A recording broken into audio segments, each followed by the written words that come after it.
ಯಡಿಯೂರಪ್ಪನವರು ಭೇಟಿಯಾಗಿದ್ದೀರಾ, ಟಿಕೆಟ್ ಕೂಡ ಸಿಕ್ಕಿದೆ, ತಮ್ಮ ನಿರೀಕ್ಷೆ ಅಂತೆ? ನನಗೆ ನಿರೀಕ್ಷೆ ಅಂತ ಅಲ್ಲಪ್ಪ, ಎಲ್ಲೋ ಒಂದ್ ಕಡೆ ಎರಡು ಕಡೆ ಸೋತಿದ್ವಿ. ಅದನ್ನ ಹೈಕಮಾಂಡು ತುಂಬಾ ಗಂಭೀರವಾಗಿ ತೆಗೆದುಕೊಂಡು ಒಬ್ಬ ಕೆಲಸಗಾರ ಮನೆಯಲ್ಲಿ ಕುಂತ್ಕೊಳ್ಳೋದು ಬೇಡ ಅನ್ನೋ ತೀರ್ಮಾನ ಮಾಡಿ ಮತ್ತೆ ಅವಕಾಶವನ್ನು ಕಲ್ಪಿಸಿಕೊಟ್ಟಿದೆ. ತುಮಕೂರಿಗೂ ನನಗೂ ಸುಮಾರು ಒಂದು 45-50 ವರ್ಷದ ಅವಿನಾಭಾವ ಸಂಬಂಧ. ನಮ್ಮ ಲಕ್ಷ್ಮೀನಾರಾಯಣ ಸಾಹೇಬರು ನನ್ನ ಪಕ್ಕದಲ್ಲೇ ನಿಂತವ್ರೆ. ಮತ್ತು ಆ ಜಿಲ್ಲೆಯಲ್ಲಿ 3 ಬಾರಿ ನಾನು ಇನ್ಚಾರ್ಜ್ ಮಂತ್ರಿಯಾಗಿ ಕೂಡ ಕೆಲಸ ಮಾಡಿದ್ದೇನೆ. ಎಲ್ಲಕ್ಕಿಂತ ಮಿಗಿಲಾಗಿ ನಮ್ಮ ನಡೆದಾಡುವ ದೇವರು ಪರಮ ಪೂಜ್ಯ ಸಿದ್ಧಗಂಗಾ ಶ್ರೀಗಳವರು, ಪರಮ ಪೂಜ್ಯ ಆದಿಚುಂಚನ ಬಾಲಗಂಗಾ ಸ್ವಾಮೀಜಿಯವರು, ಇನ್ನಿತರ ಎಲ್ಲ ಮಹಾಸ್ವಾಮಿಗಳವರ ಕೃಪಾಶೀರ್ವಾದ ಇದೆ. ನಾನು ನಿನ್ನೆ ಬಾಯಿ ತಪ್ಪಿ ಹೇಳಲಿಲ್ಲ.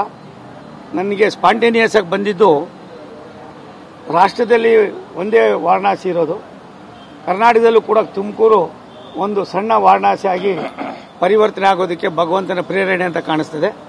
ನಾನಲ್ಲಿ ಹೋಗಿ ನನಗೆ ಅಲ್ಲಿ ನಮ್ಮ ಪಕ್ಷ ಚನ್ನಕೇಶವ ಸೀಸನಲ್ ಫ್ರೂಟ್ ಫಾರ್ಮಿಂಗ್ ಮಾಡಿ 365 ದಿನವೂ ಆದಾಯ ಗಳಿಸುತ್ತಿದ್ದಾರೆ. ನೀವು ಕೂಡ ಅವರಿಂದ ಕಲಿಬೇಕಾ? ಅವ್ರ ಜೊತೆ ವಿಡಿಯೋ ಕಾಲ್ನಲ್ಲಿ ಮಾತಾಡಬೇಕಾ? ಈಗಲೇ ಫ್ರೀಡಮ್ ಆಪ್ ಡೌನ್ಲೋಡ್ ಮಾಡಿ.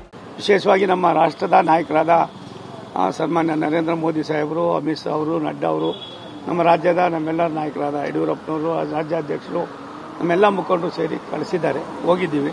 ನಾಳೆಯಿಂದ ನನ್ನ ಕೆಲಸ ಪ್ರಾರಂಭ ಆಗುತ್ತೆ. ಚುನಾವಣೆ ಸಾಕಷ್ಟು ನೋಡಿದ್ದೇನೆ. ನಾನೇ ಸ್ವತಃ ಚುನಾವಣೆಗಳನ್ನು ಅದರಿಂದ ಯಾವ್ಯಾವ ರೀತಿ ಓಡಾಡ್ಬೋದು ಅನ್ನೋದಕ್ಕಿಂತ ಹೆಚ್ಚಾಗಿ ಜನರ ಉತ್ಸಾಹ. ಈ ದೇಶಕ್ಕೆ 3ನೇ ಬಾರಿಗೆ ರಾಷ್ಟ್ರದ ಪ್ರಧಾನಿಗಳಾಗಿ ನರೇಂದ್ರ ಮೋದಿಯವರು ಈ ರಾಷ್ಟ್ರದ 100ಕ್ಕೆ 100 ಸೂರ್ಯ ಚಂದ್ರ ಸತ್ಯನೋ ಅವ್ರು ಪ್ರಧಾನಿ ಆಗೋದಷ್ಟೇ ಸತ್ಯ.